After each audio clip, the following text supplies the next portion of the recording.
사랑하는 성도 여러분, 좋은 아침입니다. 지난 밤도 편히 쉬셨습니까? 오늘은 어린이날입니다. 우리 다 같이 우리의 자녀들을 생각하면서 하나님께 기도하고 새벽 예배 시작하겠습니다. 기도하겠습니다. 하나님 감사합니다. 오늘도 하나님께서 저희들에게 귀한 하루의 생명을 주시고 이 아침 시간에 하나님 앞에 나와왔습니다. 주시는 말씀을 통하여 귀한 영적인 교훈을 받게 하시고 그 말씀대로 살 수 있도록 도와주시기를 원합니다. 특별히 5월 가정의 달, 오늘 어린이날을 맞이해서 하나님께서 우리의 자녀들을 선한 길로 인도하시고 존귀하게 사용해 주시기를 원합니다. 오늘 하루의 모든 삶도 주님께 부탁드리며 예수님의 이름으로 감사기도 드립니다. 아멘. 오늘 주신 하나님의 말씀은 신명기 6장 4절에서 9절까지입니다. 이스라엘아 들으라. 우리 하나님 여호와는 오직 유일한 여호와이시니 너는 마음을 다하고 뜻을 다하고 힘을 다하여 내 하나님 여호와를 사랑하라.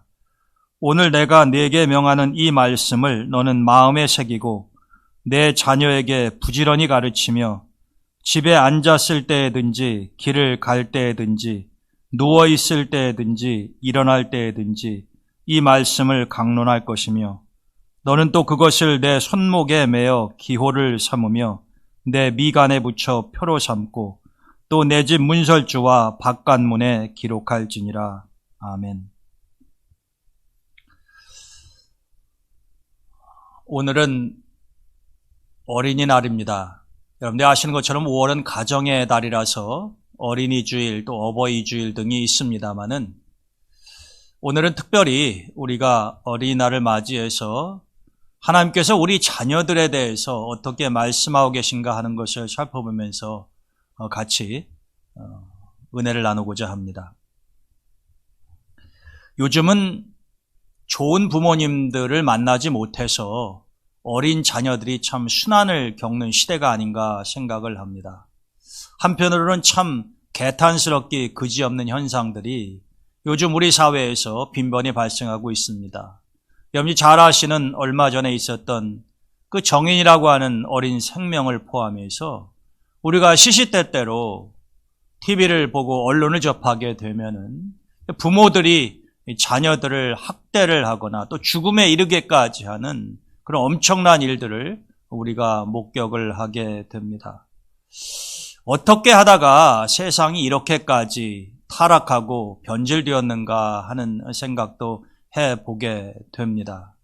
그러면서 하나님께서는 우리 가정에 선물로 주신 자녀들을 우리 부모들이 어떻게 양육해야 하는지 분명히 말씀을 하고 계시는데 우리가 그 말씀을 다시 나누면서 우리의 삶과 우리의 생각과 우리의 뼛속에 새겼으면 좋겠습니다.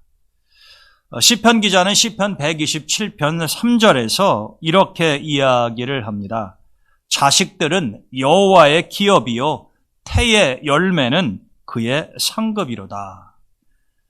여러분, 우리가 낳는 자녀들은 사실은 하나님의 자녀입니다. 시편 기자가 이야기한 자식들은 여호와의 기업이다라고 할 때 이 기업은 무슨 삼성이라던가 SK 같은 이런 회사, 이 기업체를 말하는 것이 아니고요. 영어 성경에 보게 되면은 선물을 뜻하는 gift나 혹은 유산을 뜻하는 heritage라고 하는 단어를 사용하고 있습니다. 왜 우리가 흔히 세계 문화유산이다 뭐 그런 이야기 하지 않습니까? 지금 이 시편 기자가 이야기하는 자식은 여호와의 기업이다라고 하는 이야기는 바로 우리의 자녀들은 하나님께서 우리에게 주신 유산, 여러분 어떤 장소가 세계 문화유산으로 혹은 세계 자연유산으로 등재가 되면은 얼마나 영광스러운 일입니까? 그 유산을 아주 소중하게 잘 간직할 것 아닙니까? 마찬가지로 하나님이 우리에게 주시는 자녀들은 여호와께서 우리에게 귀중한 유산으로 주신 것이니 그것을 잘 돌보고 가꾸어야 된다라고 하는 뜻이 담겨져 있습니다. 또 자식들이 하나님이 주신 선물, 기프트다라고 말한다면 여러분 선물은 자기가 노력을 내서 얻거나 쟁취하는 것이 아니라 다른 사람이 주는 것이지 않습니까? 따라서 원래 선물의 소유주는 내가 아니라 산 사람이 소유주가 되는 것이죠. 근데 그 사람이 나를 사랑하거나 생각해서 그것을 아무런 값이 없이 그냥 공짜로 줄 때 우리는 그것을 선물이라고 말하지 않습니까? 선물을 돈 주고 사는 사람은 없잖아요. 마찬가지로 남자와 여자가 결혼을 하고 부부가 되어서 이러한 생물학적인 관계를 통해서 우리의 자녀들을 출산하는 것은 상식적인 일입니다마는 여러분 우리가 알 수 있듯이 결혼한 청춘 남녀라고 해서 전부 다 자녀들을 다 낳습니까? 그렇지 않습니다. 어떤 부부의 경우에는 세상 사는 게 하도 어렵고 자녀 양육하는데 돈도 많이 들어서 일부러 자녀를 낳지 않는 그런 젊은 부부들 가정도 있습니다만은 또 반대로 정말로 자녀를 낳고 싶어서 시험관악이라든가 온갖 방법을 다 동원해도 자녀를 낳지 못하는 경우도 있지 않습니까? 참 이 두 가지 현상이 묘하게 대조가 되는 것인데 여기에서 우리가 분명히 알 수 있는 것은 뭐냐면 생명이라고 하는 것, 우리의 자녀를 얻는 일이라고 하는 것은 단순히 남녀의 생물학적인 결합으로 이루어지는 일이 아니다라고 하는 것입니다. 그래서 성경에서는 하나님께서 태의 문을 여시고 생명을 우리에게 주실 때에만이 잉태의 축복과 출산의 기쁨을 누릴 수 있다고 말씀하시니 원칙적으로 말하면 우리의 모든 자녀들은 우리 부모의 소유이기 이전에 하나님께 속한 것이다라고 하는 것을 분명히 명심할 필요가 있다라고 하는 것입니다. 원래 내 것이 아니었는데 하나님이 나를 사랑해서 선물로 주셨거나 잘 돌보고 가꾸라고 유산으로 주셨다라고 한다면 그것이 시편 기자가 말하는 것 아닙니까? 우리는 어찌하든지 하나님이 우리에게 맡겨주신 이 자녀들을 내 기준이 아니라 내가 원하는 것이 아니라 하나님께서 원하시고 바라시는 방법으로 양육을 해서 하나님의 나라와 이 사회를 위해서 존귀하게 쓰임받을 수 있도록 해야 되겠다라고 하는 것입니다. 18세기 영국의 화가였던 안젤리카 카우프만이라고 하는 사람이 그린 그림 가운데 이런 제목의 그림이 있습니다. 이것은 여러분들이 영국 런던의 내셔널 갤러리에 가시면 보실 수가 있는데 이 그림의 제목이 아들들을 소개하는 코넬리아예요. 이 코넬리아라고 하는 여인은 옛날에 로마 제국 시대에 살던 사람입니다. 그런데 이 사람에게 아들 2명이 있었어요. 그런데 이 아들들과 어머니 코넬리아를 주제로 해서 이 카우프만이라고 하는 화가가 그림을 그린 것입니다. 근데 그 그림에 보게 되면은요, 한 여자가 이 보석함을 열어서 코넬리아한테 이렇게 보석을 보여주면서 자랑을 합니다. 나는 이렇게 많은 보석을 가지고 있다라고 하는 거죠. 그러면 코넬리아, 내가 가지고 있는 보물을 나에게 보여다오. 조롱하듯이 그렇게 이야기할 때에 코넬리아가 자기 옆에 책과 노트를 쥐고 있었던 2 아들을 가르치면서 이렇게 그 귀부인에게 이야기를 합니다. 이 아이들이 바로 나의 보석들입니다. 당신은 진주 목걸이, 다이아몬드 반지, 루비, 사파이어 이런 것들을 보석으로 알고 나에게 지금 자랑하는지 모르겠지만 나에게는 그런 것이 보물이 아니라 바로 여기 있는 2 아들이 나에게는 정말로 보석과도 같은 존재다라고 말했다는 것입니다. 이 카우프만은 그래서 이 훌륭한 어머니 코넬리아와 2 아들을 주제로 해서 이렇게 불후의 명작을 남기게 된 것이죠. 어머니 코넬리아의 기대에 어긋나지 않아서 나중에 이 2 아들은 이 로마 공화정의 농지와 토지를 개혁하고 이 로마에서 아주 탁월한 지도자로서 귀하게 쓰임받았다라고 하는 기록이 있습니다. 우리는 성경에서 여러 가정들의 모습, 또 부모와 자녀들의 삶을 살펴볼 수가 있는데 이 성경에도 어떤 가정은 정말로 부모님이 자녀 교육을 잘 해서 후대에 아름다운 이름을 남긴 가정이 있는가 하면은 이 자녀 교육이 제대로 되지 않아서 그 집안이 망하거나 가고 오는 세대에 정말로 불명예스러운 그런 흔적을 남긴 가정들이 있습니다. 몇 명 예를 들어보게 되면 여러분들 이스라엘의 위대한 지도자였던 모세 어떠합니까? 그의 삶이 참 파란만장하죠. 제가 주일날 이 하나님의 세대교체 이야기를 하면서 모세에 대한 이야기를 했습니다마는 여러분 모세는 참 불우한 시대에 태어나지 않았습니까?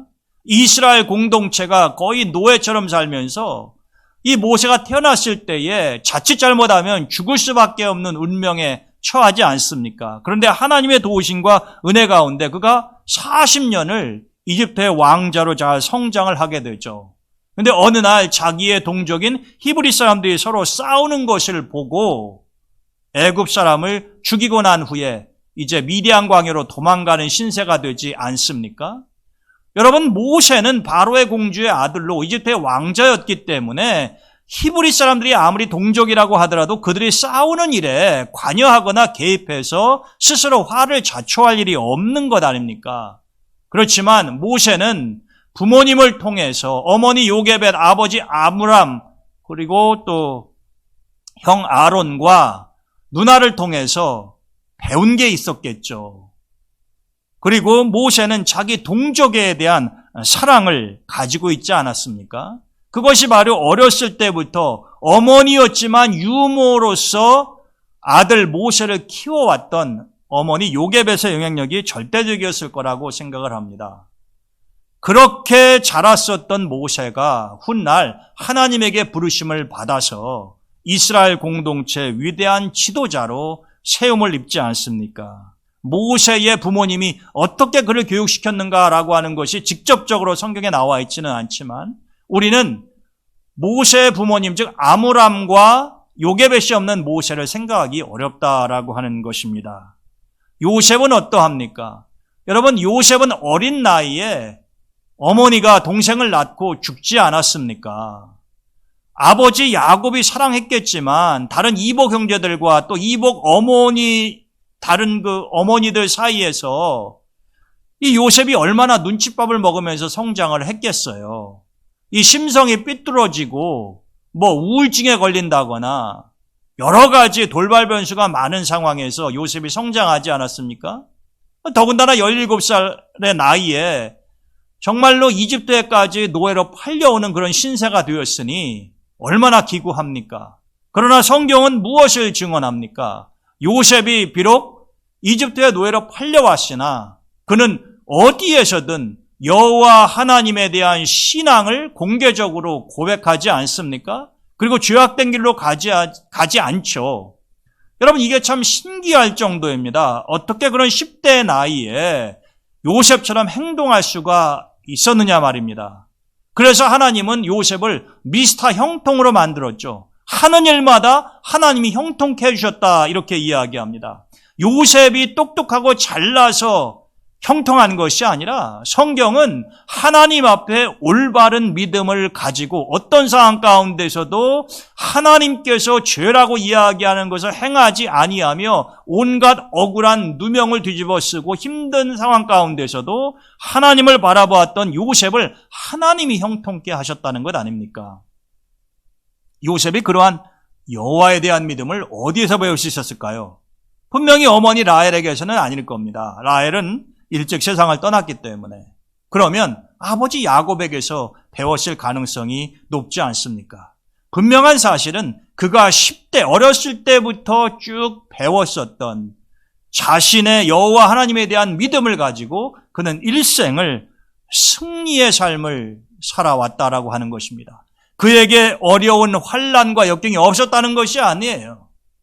그도 참 파란만장한 삶을 살았지만 그는 그 가운데에서도 여호와 하나님에 대한 믿음을 저버리지 않고 훌륭한 신앙인으로 또 이집트 제국의 탁월한 지도자로 역할을 감당했다라고 하는 것입니다.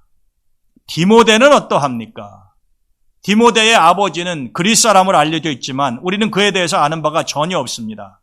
그렇지만 그의 어머니 유니게, 그의 외할머니 로이스의 믿음은 사도 바울의 입을 통해서 우리가 잘 알고 있지 않습니까? 할머니 로이스는 자기의 딸 유니게를 믿음으로 잘 길렀죠. 그리고 유니게는 비록 아버지가 이방인 그리스 사람이었었지만 그래서 여호와 하나님에 대한 믿음이 없었을 것 같은데 그런 상황 가운데서도 아들 디모데를 아주 반듯한 하나님의 사람이자 훗날 초대교회의 거목으로 길러내지 않습니까? 사도 바울은 그 집안의 믿음의 내력을 그들은 거짓이 없는 믿음을 소유한 사람들이다. 화려하지 않을지는 모르겠어요. 그러나 정말로 가장 중요한 신앙인의 모습을 바울이 그렇게 높이 평가한 것 아닙니까? 요즘 여러분 얼마나 거짓이 난무합니까? 사람들은 거짓말하고 거짓말 듣는 거에 대해서 별로 놀라지도 않을 정도로 화인 맞은 양심에 너무나 그런 불법과 편법이 익숙해 있기 때문에 거짓이 없는 믿음 이런 거에 대해서 별로 대수롭게 생각하지 않거나 높이 평가하지 않을지 모르겠지만 하나님은 이런 것을 아주 귀중하게 보신다라고 하는 겁니다. 그런 거짓이 없는 믿음을 디모데는 외할머니 로이스와 어머니 유니게에서 물려받았다라고 하는 거죠. 모세, 요셉, 디모데 그들은 가정교육을 잘 받은 대표적인 인물이라고 볼 수가 있습니다.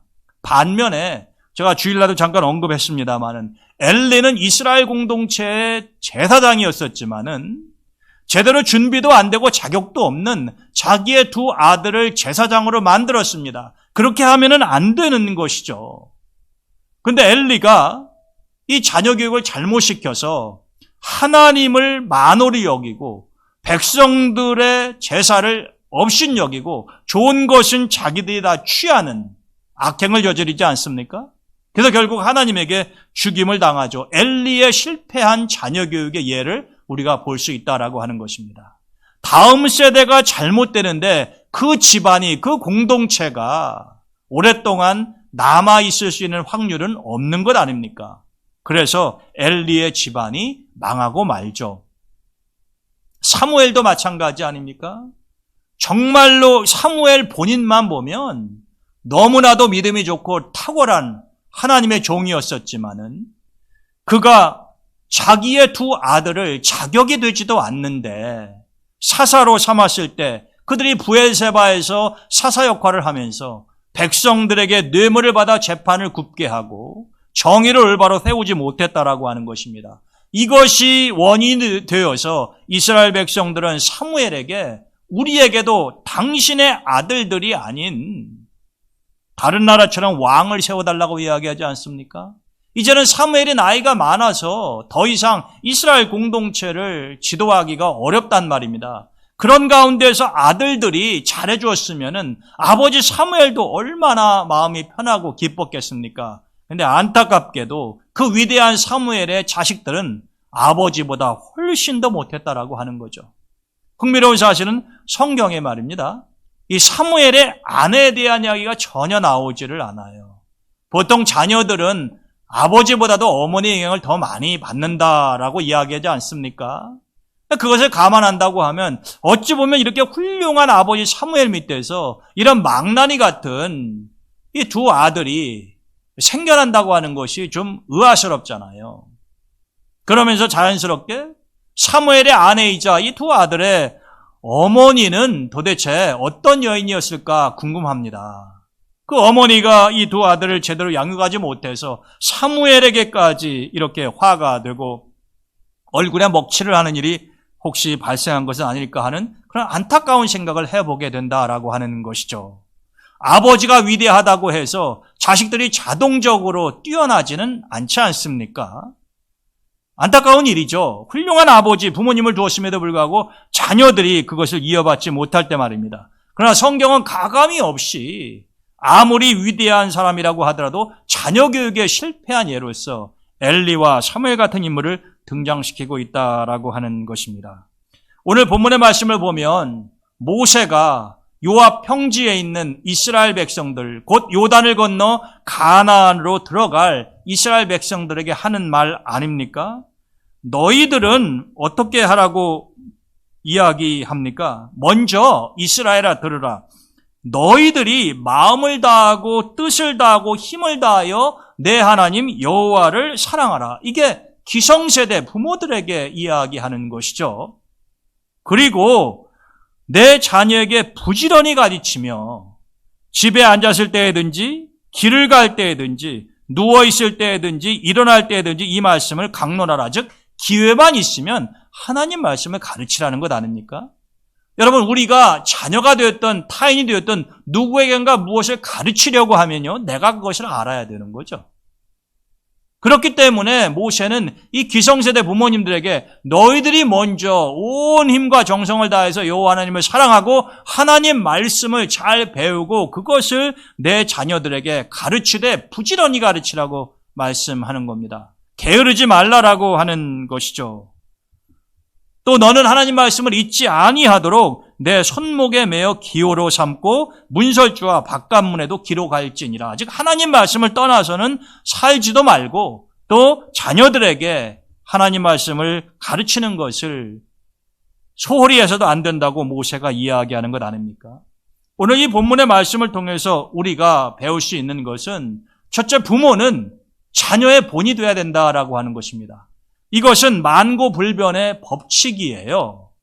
이 부모가 제대로 하나님을 사랑하고 교회 생활을 충실히 하고 예수님을 섬기지 아니하는데 자녀들이 뭘 보고 배우겠습니까? 이것은 선택사항이 아니라 거의 필수사항이라고 볼 수가 있는 거죠. 반드시 자녀들은 부모의 영향을 받게 되어 있고 부모를 따라서 하는 부분이 있다라고 하는 것입니다. 부모님이 주일 성수도 제대로 하지 않고 하나님 앞에 예물도 제대로 드리지도 않고 그냥 자기가 편할 대로 신앙생활을 하며 세상적인 것도 거리낌이 없이 따라서 행한다고 할 때에 자녀들도 그렇게 하는 것이 별 문제가 안 되고 당연한 것이구나 라고 생각할 수도 있지 않겠습니까? 부모가 잘못된 본을 보이는 거가 되는 거죠. 그래서 우리는 오늘 어린이날에 5월 가정의 달에 다음 세대인 우리 자녀들을 먼저 모든 부모들이 본이 돼서 잘 보여줘야 된다라고 하는 것입니다. 우리 감리교 운동의 창시자인 존 웨슬리 목사님이 이런 말씀하신 적이 있어요. 나는 이 세상 그 누구보다도 어머니에게서 기독교에 대해서 더 많이 배웠다. 여러분, 웨슬리를 가르친 선생님도 있고 훌륭한 은사도 있고 친구들이지 않았겠습니까? 그렇지만 웨슬리는 자기가 어머니 수산나에게서 기독교에 대해서 하나님에 대해서 가장 많이 배웠다라고 이야기를 하니 이 어머니 수산나의 자녀에 대한 신앙교육이 어떠했는가 하는 것을 단적으로 알 수 있는 것 아니겠습니까? 우리나라 두 번째 추기경이었었던 정진석 추기경이 얼마 전에 세상을 떠나셨죠.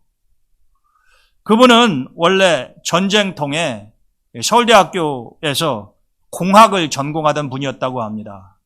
그런데 이 공학도로 살아가다가 전쟁의 참혹한 모습을 보면서 사제의 길을 걷기로 마음을 먹었다고 그래요. 그런데 이 정진석 추기경에게는 홀어머니 한 분이셨다고 합니다. 그러니까 자기가 신부가 되기 위해서 이제 신학교에 진학을 하고 그러면은 어머니 혼자서 사셔야 되는 거고, 여러분들이 아시는 것처럼 신부님도 결혼 안 하시기 때문에 이 홀어머니를 이 며느리를 얻어서 잘 대접하고 호강시켜 드릴 수 있는 길이 원천적으로 사라지는 것 아닙니까? 그러니까 자연적으로 고민할 수밖에 없었겠죠. 이런 아들의 모습을 보고 어머니가 그렇게 이야기했다고 합니다. 나는 신경 쓰지 말고 내가 원하는 길을 가도록 해라. 어머니의 이런 말씀을 듣고 이 정진석 추기경은 신학교에 진학을 해서 이제 신부 사제서품을 받고 또 추경의 자리에까지 오르게 되었다고 그럽니다. 아들이 신학교에 진학하고 난 다음에 이 어머니는 인천 부평에서 홀로 싹바느질을 하면서 수십 년 세월 사셨다고 그래요. 아들에게 피해를 주지 않기 위해서. 그리고 정말로 하루도 잊을 수가 없고 보고 싶은 아들이었었지만 왜 안 그렇겠어요? 그 아들에다가 그 아들 하나만 보고 사는 어머니인데, 근데 혹시라도 자기가 아들아 보고 싶다 그러면은 이 아들의 마음이 흔들리고 근심이 생길까 봐서 한 번도 자기 아들에게 내가 너 보고 싶다라고 하는 말을 입 밖에 꺼내지 않으셨다고 그럽니다. 이제 70세가 넘어서 혼자서는 도저히 사실 수가 없게 되어서 이 충북 음성의 꽃동네라고 하는 곳에 들어가셔서 이제 다른 분들과 같이 생활을 하실 때인데, 이 정진석 추기경의 어머니의 세례명이 루치아입니다. 루시아라고도 하는데요. 왜 여러분, 카톨릭에서는 여러 성인, 성녀들이 많이 있지 않습니까?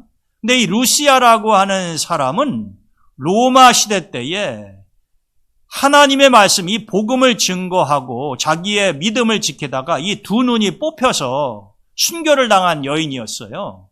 그래서 지금도 이 루시아 성녀는 앞을 보지 못하는 사람들의 수호성인으로 그렇게 알려져 있습니다. 근데 이 정진석 추기경의 어머니의 세례명이, 영세명이 바로 루시아예요. 근데 이 음성 꽃동네에 가서 생활을 하시다가 이런 사실을 아셨다는 거예요. 즉, 안구를 기증할 수 있다. 왜 그러지 않습니까? 여러분, 장기 기증 받잖아요. 근데 이 어머니는 그런 거 전혀 모르시다가 꽃동네에서 살다가 이제 그런 얘기를 들으셨는 모양이에요.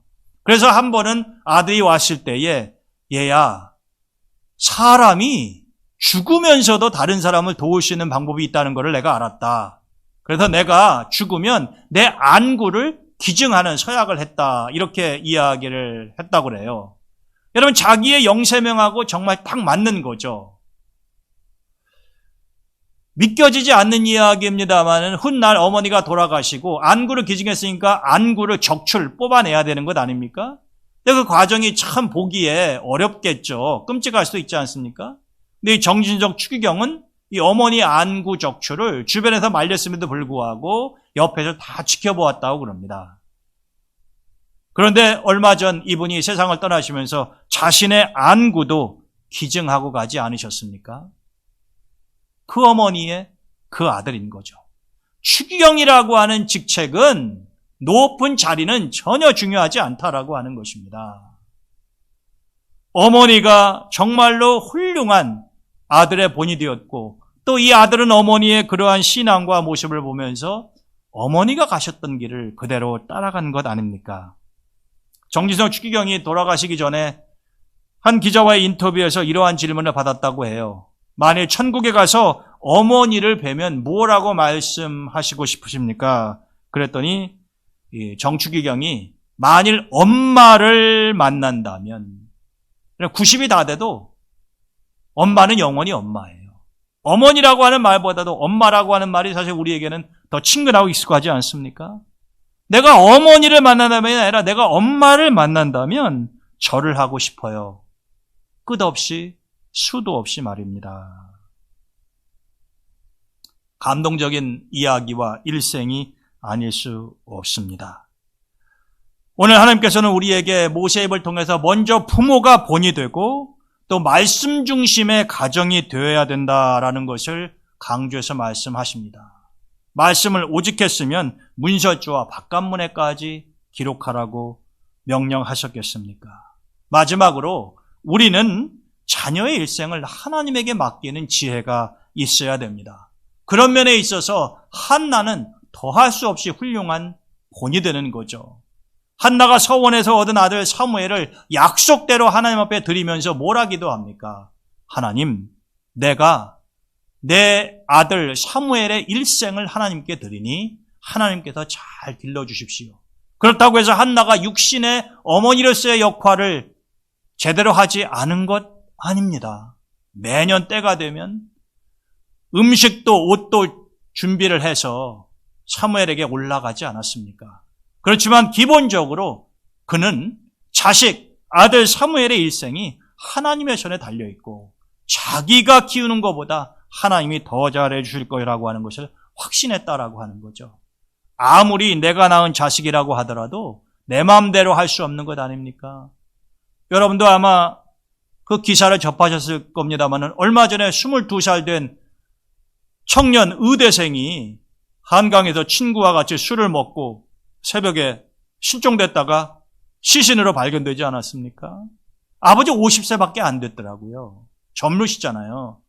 자식이 많은 것도 아니고 외아들인 것 같은데 여러분 그 아들이 정말로 그렇게 생을 마감했을 때 이 부모님들의 충격이 얼마나 컸으며 앞으로 무슨 재미로 살아가겠어요.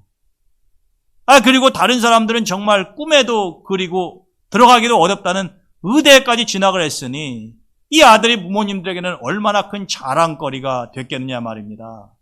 참 그런데 허무한 것 아닙니까? 부모가 자식을 지켜줄 수가 없잖아요. 마찬가지입니다, 여러분. 우리가 아무리 애를 쓰고 우리가 아무리 노력하고 아무리 발버둥 쳐도 우리 자녀들을 우리가 다 지킬 수 없고 우리가 해줄 수 없는 것이 있다라고 하는 거죠. 그런 의미에서 한나의 기도는 우리에게 반드시 있어야 되는 것입니다. 쉬지 않고 우리가 늘 자녀들을 위해서 기도를 해야 된다라고 하는 것이죠. 말씀 뵙겠습니다. 오늘 하나님께서 우리에게 주시는 말씀의 요지는 부모로서의 책임을 다하고 자녀의 운명이 부모에게 달려있다라고 하는 것을 명심하라라고 하는 것입니다. 저는 우리 동대문교회의 모든 가정들이, 자녀가 있는 가정들, 또 우리 교회 공동체적으로 우리 주일학교 아이들, 교회학교 아이들을 하나님께서 원하시는 하나님의 나라와 이 사회를 위해서 귀하게 쓰임받을 수 있는 큰 일꾼들이 될 수 있기를 축원드리며 하나님이 우리에게 기업을 주신 자녀들을 잘 양육할 수 있기를 주님의 이름으로 축원드립니다. 네, 여러분들 기도하실 때에 코로나19 백신 접종이 이루어지고 있는데 우리 동대문교회 성도, 특별히 연로하신 분들 아무런 부작용이 없고 이 어렵고 힘든 시간을 지혜롭게 잘 극복해 나갈 수 있도록 기도해 주시기를 바랍니다. 우리 이명국 장로님을 포함한 환우들을 위해서 중보해 주시고 특별히 5월 가정의 달을 맞이해서 우리 동대문교회 모든 가정들 그리고 우리 자녀들을 위해서 중보해 주시기를 바랍니다. 자, 기도하고 새벽 예배 마치겠습니다. 하나님 감사합니다. 오늘도 귀한 생명의 말씀을 사랑하는 성도들과 함께 나누게 하시고 우리 자녀들의 신앙교육과 그들의 소중함에 대해서 생각해 보게 하시니 감사를 드립니다. 1차적으로 우리 자녀들의 평생을 하나님의 손에 맡깁니다. 하나님이 우리 자녀들을 선한 길로 이끌어 주시고 존귀하게 사용하여 주시기를 원합니다. 또 우리 부모들도 하나님께서 맡겨주신 자녀 양육의 사명을 잘 감당할 수 있게 하여 주시옵소서. 이 아침에 하나님께 드리는 기도를 하나님 들으시고 응답해 주시기를 간구하며 예수 그리스도의 이름으로 기도드립니다.